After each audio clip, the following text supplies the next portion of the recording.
Here's what's coming up on the world today. Expanding arsenal, North Korea unveils new nuclear warheads. Israel launches a new OFEK-13 spy satellite overseen by former president. Hello and welcome to the program today. I'm Anne Nwawadu. North Korea's state-run broadcaster KRT has released still photographs of nuclear warheads dubbed Hwasong-31 during leader Kim Jong-un's visit to the Nuclear Weapons Institute. Mr. Kim inspected new tactical nuclear weapons and technology for mounting warheads on ballistic missiles, as well as nuclear counter-attack operation plans. He also ordered the production of weapons-grade materials in the far-sighted way to boost its nuclear arsenal exponentially and also produce powerful weapons. North Korea's military also simulated a nuclear air burst with 2 tactical ballistic missiles on Monday. They even tested underwater strategic weapons systems again from March the 25th to the 27th. North Korea has been ramping up tensions, firing short-range ballistic missiles and conducting a nuclear counterattack simulation last week against the United States and South Korea, which it accused of rehearsing an invasion with their military exercises.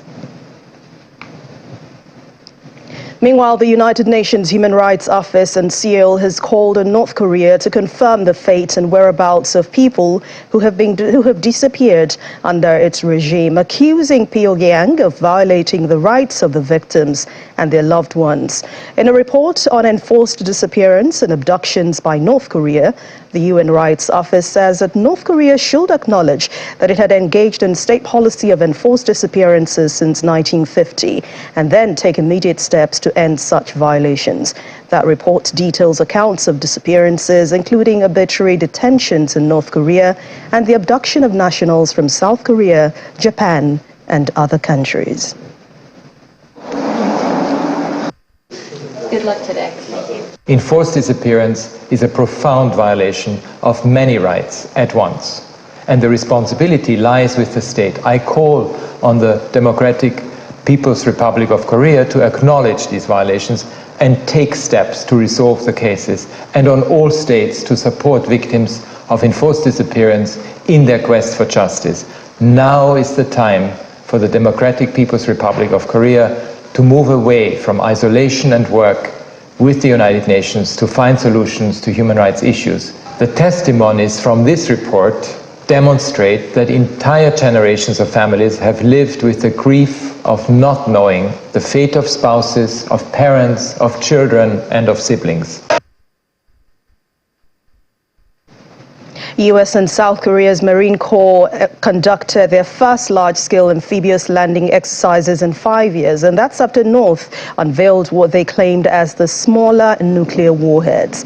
Amphibious armored vehicles of the two countries, along with other naval ships, aircraft and helicopters, joined the Sangyeong exercise off the coast of the eastern city of Pyeong after it kicked off on March the 20th, and it will last until April the 3rd.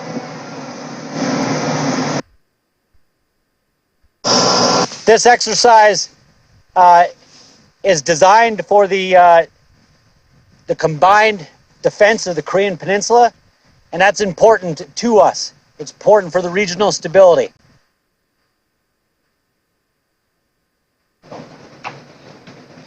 Israel put a new version of OFEK spy satellite into orbit today, with the Defense Ministry saying that it would enhance around-the-clock regional monitoring as the country braces for a possible showdown with Iran.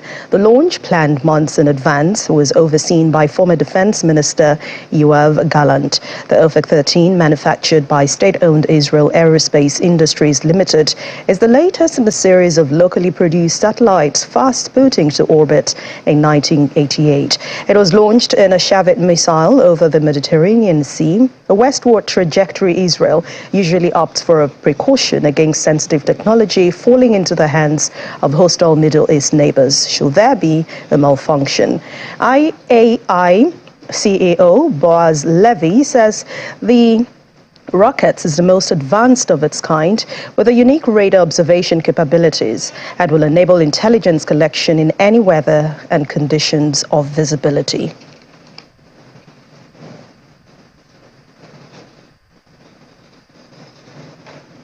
British Finance Minister Jeremy Hunt said the unexpected increase in British inflation last month shows that there cannot be complacency about rising prices, adding that he did not think the central banks were overreacting. Mr. Hunt said the UK needed to be more sure it remained an attractive place to invest in the context of the subsidies available in the US from its Inflation Reduction Act. He also adds that he will not do anything that will compromise financial stability following the collapse of Silicon Valley Bank and difficulties as the credit squeeze, which sends shockwaves through the financial sector. I'm confident in the forecasts, but I think you're absolutely right to say there can be no complacency at all in bringing down inflation. And the reason is because a significant amount of that fall, I think 4.7% the last time I looked, is simply a mathematical result of increases in food and fuel prices working their way through the system and then falling out of the index. That doesn't mean that the prices of food and fuel have fallen down to the levels they were 18 months ago. It just means that compared to a year ago, they've fallen out. But the accurate description would be we are stabilising and starting to reduce debt. You're absolutely right. It is high. It is too high. And that is one of the reasons why I didn't just spend the additional headroom created by lower energy prices. And we've ended up with debt levels that are £54 billion lower than predicted at the autumn statement. But I'm very aware of the fact that even despite that success, which we should be very proud of as a country, this is $369 billion of subsidy, and there are risks as a result of that, and we need to mitigate against those risks. That doesn't necessarily mean matching subsidy for subsidy, but it means making sure that the overall package, which means people choose to invest in the UK, remains attractive.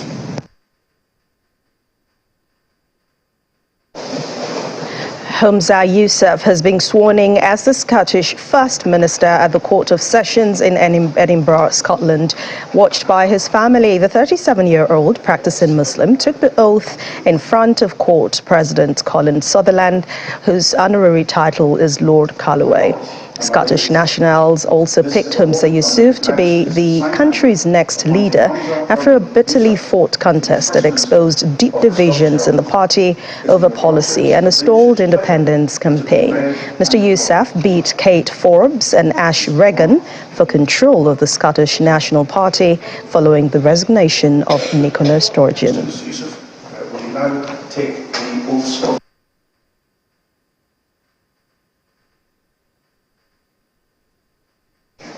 My lords and my ladies, this is a warrant under His Majesty's sign manual appointing Humza Yousaf to be First Minister of the Scottish Government. It is your lordships and ladyship's pleasure that it be read and recorded. Principal Clerk. In accordance with the provision of Section 45, subsection 1 of the Scotland Act. Mr. Yousaf, will you now take the oaths of office? There are three of them. First, the official oath. You swear that you will well and truly serve His Majesty King Charles in the office of First Minister of the Scottish Government. And now, in relation to the Keeper of the Seal. You swear that you will well and truly serve His Majesty King Charles in the office of Keeper of the Scottish Seal. And the third, the oath of allegiance. You swear that you will be faithful and bear true allegiance to His Majesty King Charles, his heirs and successors, according to law. Will you now sign the parchments?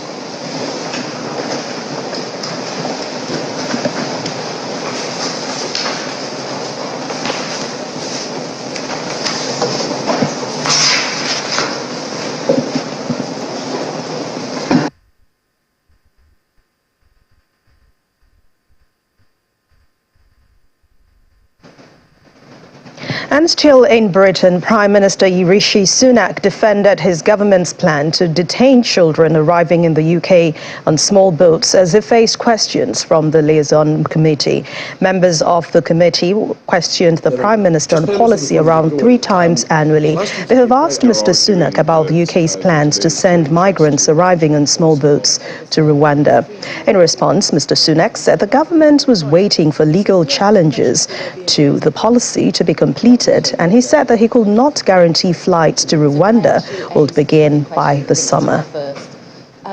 Why is it? Are actually a false economy. Just to pick up on what you said, no one has promised flights by the summer. What we've said is we will get. No, that's not what she said. Okay. You know, what we've said is we will start flights as soon as we can after legal proceedings have completed. The intention of this policy, the policy objective here is not to detain children, but it's important that we don't inadvertently create a policy that incentivizes people to bring children who wouldn't otherwise come here. And that's why it's important that it applies equally to families, because otherwise you increase the likelihood that people bring children here. They make very dangerous crossings. I don't think anyone would want to see that. That's not good for children.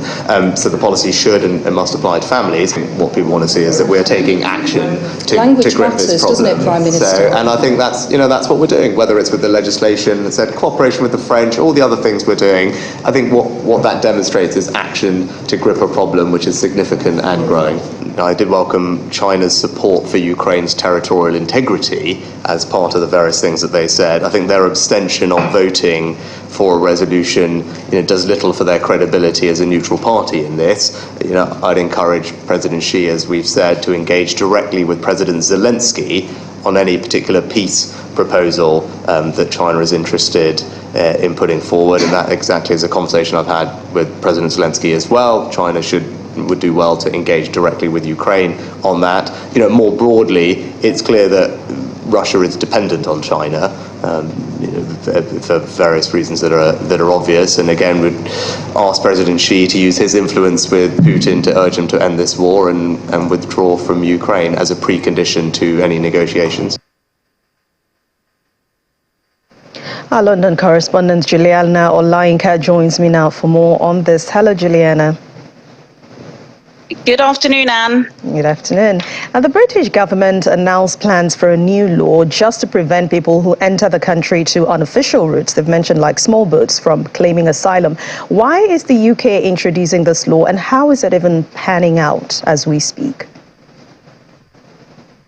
Yes, it's a £1 million question, shall we say? As you said, the Prime Minister has just been speaking with a cross-party group of the liaison committee to discuss more about this illegal migration bill, which was introduced controversially earlier this month by Suella Braverman, the Home Secretary. And it's been introduced quite simply to stop the boats. I don't know if you remember, but back in January, when the Prime Minister was outlining his key 5 priorities for the new year, stopping boats was one of them. And it does not sound great, but anybody in the UK will know that trying to stop migration is certainly a Conservative vote winner. And that's exactly what Rishi Sunak and this government want to do. They want to stay in power. Now, just a couple of hours after Rishi delivered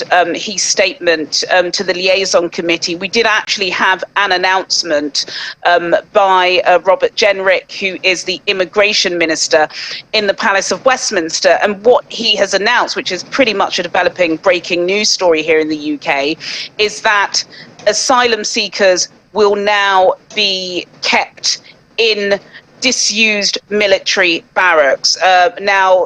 This is going to be a huge story tomorrow. It's certainly going to cover all of the headlines here in the UK, and that's because lots of campaigners don't want that. What this is a stop stopgap mechanism while this new illegal migration bill is being passed through the House of Commons and through the House of Lords. Now, according to the Deputy Prime Minister, Dominic Raab, who's been speaking on behalf of the Prime Minister today because he went to a funeral much later, we are spending in this country about £6 million a day trying to keep asylum seekers housed. They're being housed in hotels, they're being housed in rental properties. In fact, when I was speaking to the business team on Channels Television earlier today, we had some announcements from Zoopla, which is a property market website, basically saying that it's costing private renters so much more to rent a property because a lot of these landlords are now renting properties to government so that they can house asylum seekers. I think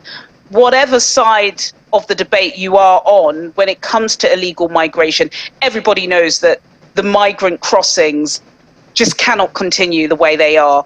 Last year, Anne, 45,000 people crossed into England via being in the back of a lorry or via coming through the channel. It's just not safe. It's dangerous. So many people have lost their lives that way. There are so many cases that we've seen of people being squashed to death or suffocated going into the back of lorries trying to get in here. And the government are trying to find a way to stop it, which is why they're coming up with all these slogans, all these hashtags, really riling up their support. But of course, you know, these are not commodities. These are human beings at the end of the day. And if somebody is fleeing their life, then they've got to have a place to stay. And that is not my opinion. That is what Britain has signed up to, being a P5 member of the United Nations. The UN Convention on Refugees says until an asylum seeker application is processed, they should be housed. And that's exactly what Britain are trying to get themselves out of right now. So, I mean, anyone will think it appears there's an attempt to take full control of the UK border, but would you say that there's a border threat here? Goodness me, it's a good question. Some would say yes, there is a border threat. Let's not forget, Anne, you've been to London many, many times. You've been across this country. It is a small island, you know, and that's not a derogatory term. That's the fact. It is a small island. And if you've got 45,000 people in 1 year entering illegally, then that's an issue. It's an issue with the border, right? And that's exactly why the Prime Minister has spent lots of time with his French counterpart, Emmanuel Macron. I believe just a couple of weeks ago, the government put millions of pounds of support for French border police to try and stop people coming from that illegal route.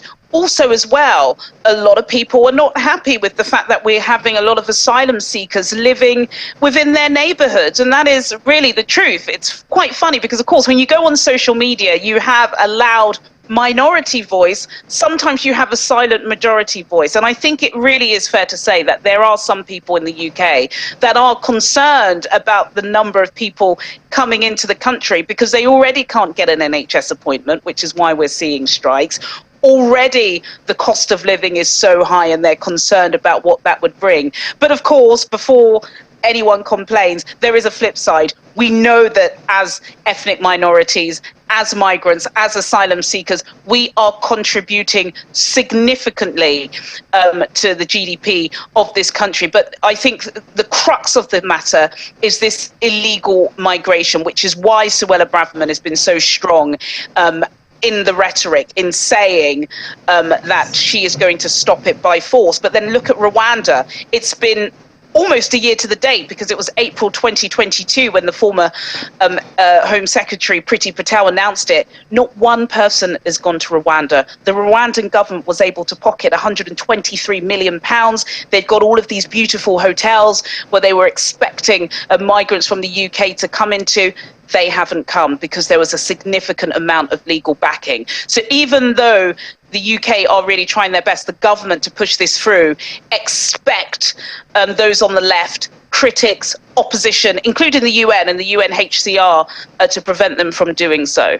Well, the opposition is already talking about this. I mean, the Labour Party dismissed the law, calling it political posturing, while for other critics, they have underlined several practical and even legal challenges to implementing this new law. But what do you make of this? Do you think it is inhumane, and if it's even a workable plan?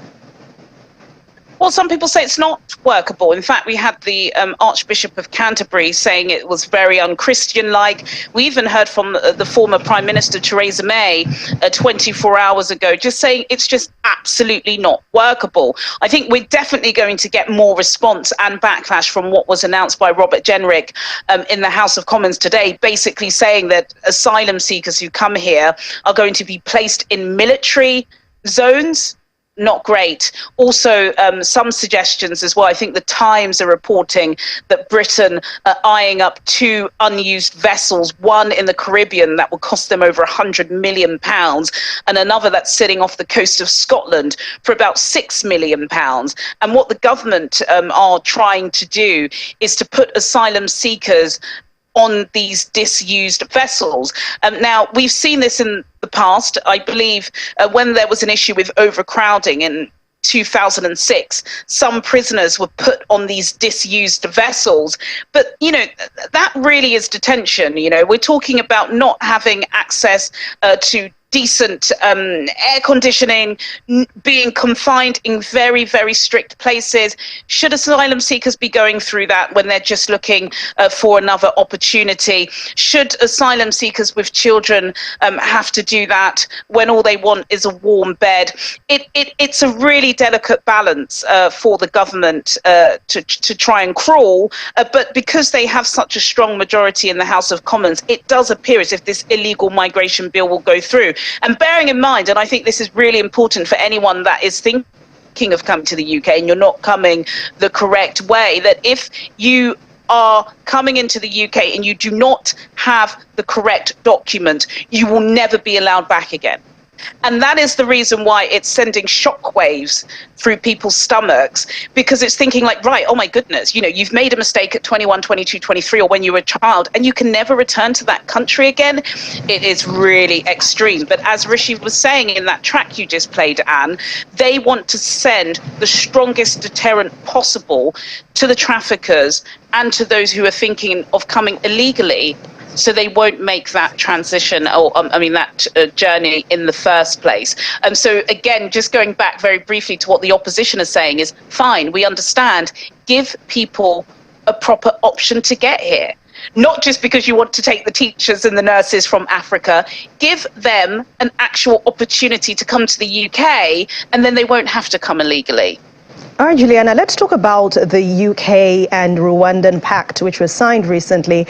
It's receiving some of these people who are deported, and so far no refugee has been flown to Rwanda, not just yet. Now, what is Rwanda's stance in all of this? Yes, well, it's quite funny, actually, because I did have a long conversation this time last year, when it first announced, with the government spokesperson for Rwanda, who was speaking on behalf of Kigali. And look, you know, I think they faced some of the backlash. I think when it comes to Rwanda, which of course is kind of seen as the beacon of hope for Africa at the moment, it's difficult to forget about their past. And we're not talking about a past 50, 60 years ago. We're talking about a past in living memory. The fact that over 1 million people were killed within a space of 100 days. I think, you know, they have hoped that they've swept that under the carpet, but it's still very much in the minds and in the foresights of human rights lawyers and campaign groups too. Unfortunately, and I say unfortunately because as an African living in the UK, you don't really want to hear it, but these migrants coming into the UK don't want to go to Africa. They don't want to go to Africa. The reason why they're not staying put in Calais and they keep going along the journey is because they want the bread and butter of Britain. But unfortunately, Anne, there is no bread and butter here anymore. It is extremely difficult. So they tried to make the Rwanda scheme work. It hasn't worked. There were a series of court junctions stopping the plane from moving. In fact, there were people literally, Anne, on the first flight going up the steps, ready for the flight to take off. And within minutes, the pilot had to stop the taxiing. Are we going to see it back? I doubt it very much. In fact, even Priti Patel, who was at one point one of the most hated people in Britain, she has come out against Suella Braverman, saying that the government's new plans and proposals have gone way too far. But let's see what happens, because, you know, Britain is quite a sick country at the moment, and I don't mean just sick in terms of health, and we know that because the data is there. We're also talking about sick in terms of the economy. Is Britain going to be going back to those glory days? Some people say they may never not do that. And for some small-minded, well, perhaps not small-minded, but for some closed-minded people, they see that a lot of Britain's failure is to do with the migrants. Although, of course, if you're an open-minded person and you can see the benefits of migration, you will know that's not to be the case. But Rishi Sunak desperately wants to win the next election, and he knows, even if it's just rhetoric, which of course Rwanda was, because nobody went there. Nobody went to Rwanda, and they spent over £100 million, which means it's rhetoric, right? So I think a lot of people, especially those who are a bit savvy, know that a lot of this stuff is just talk.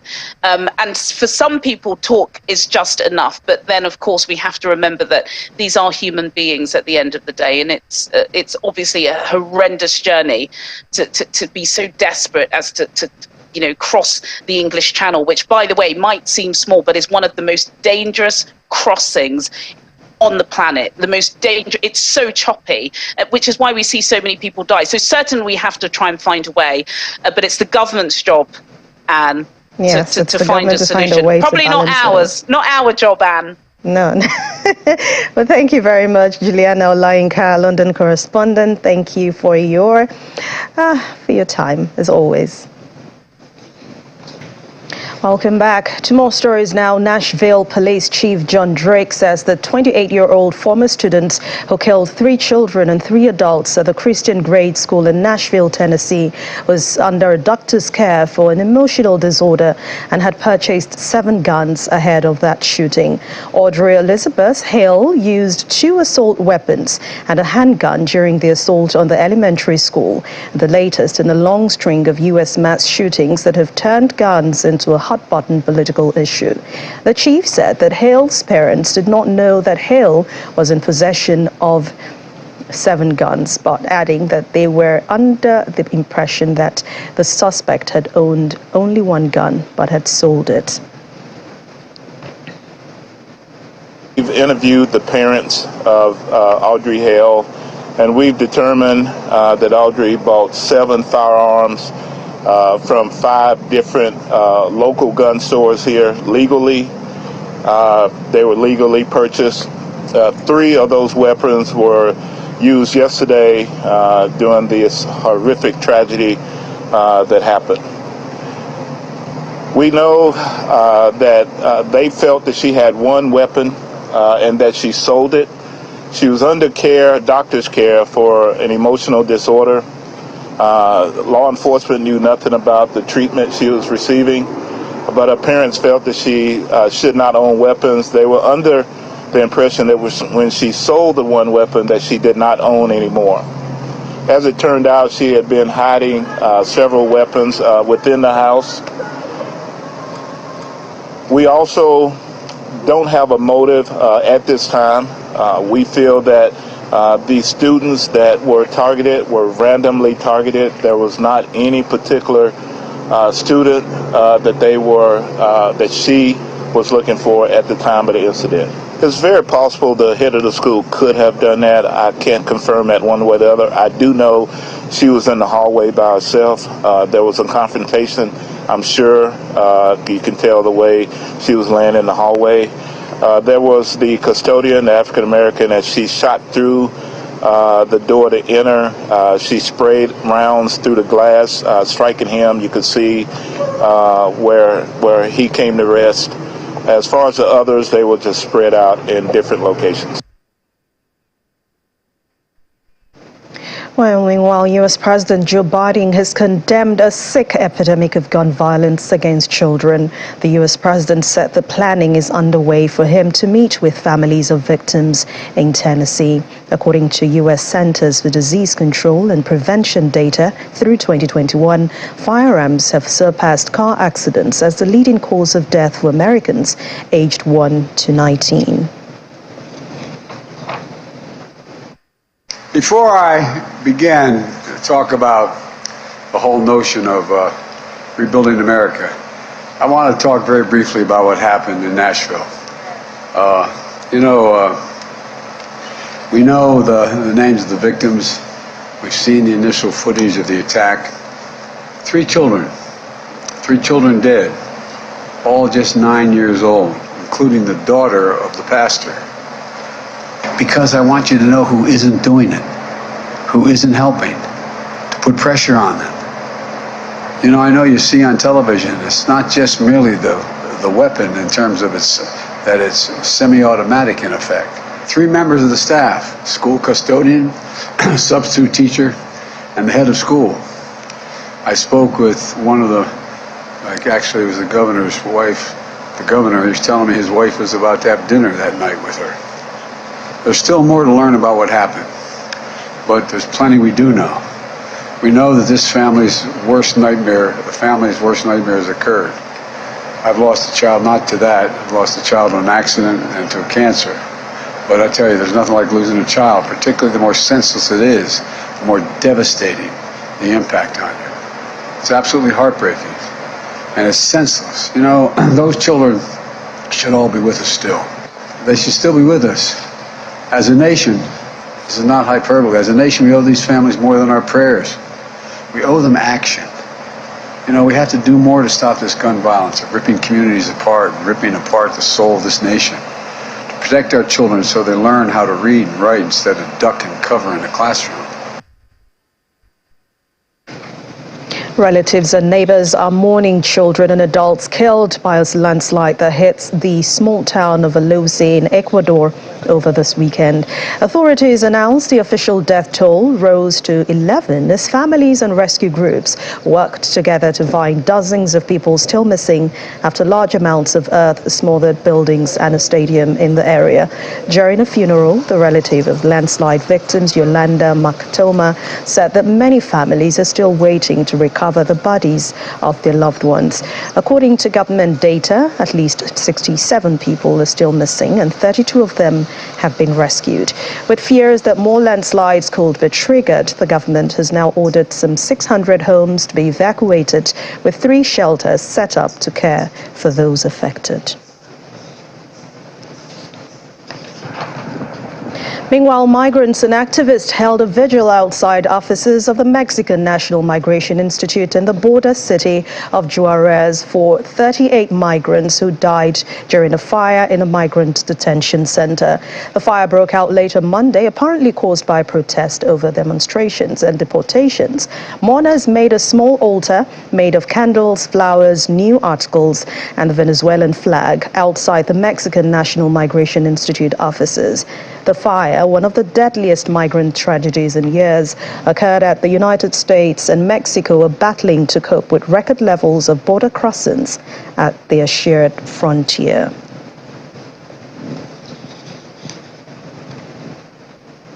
Away from that now, Adidas says that it is withdrawing a request to the U.S. Trademark Office to reject a Black Lives Matter application for a trademark featuring 3 parallel stripes.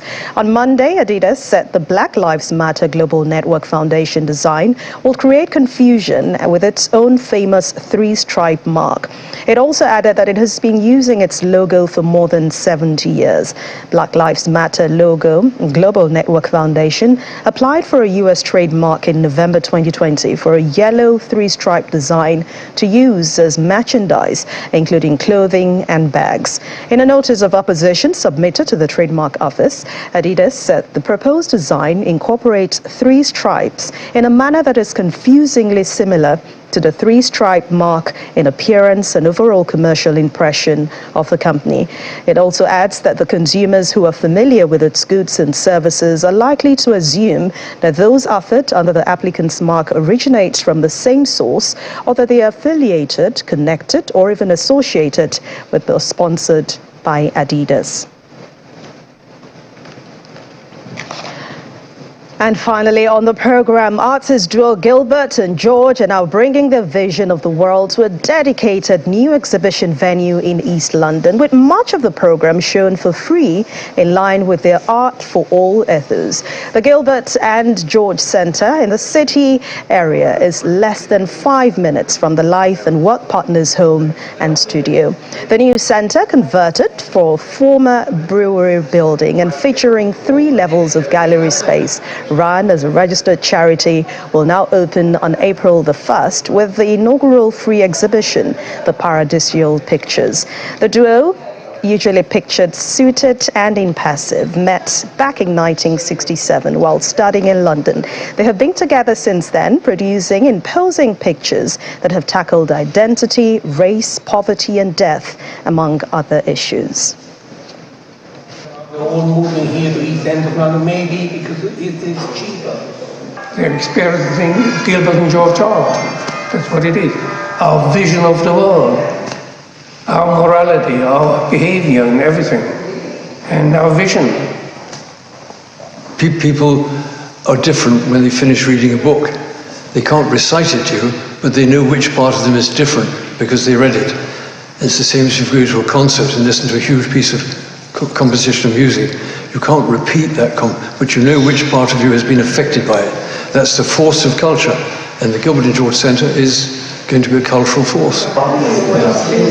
We have a following, and so they are able to see our work for the first time in a better way, in a bigger way. Normally it's limited what you can see in cities, but here they can see an intense Gilbert and George feeling. Because it's the center of the world here, and it is 4 minutes away from our house, from our studio, and that's and everybody, when they come to London, they all want to be in East End of London because it's historical in some way, in a big way.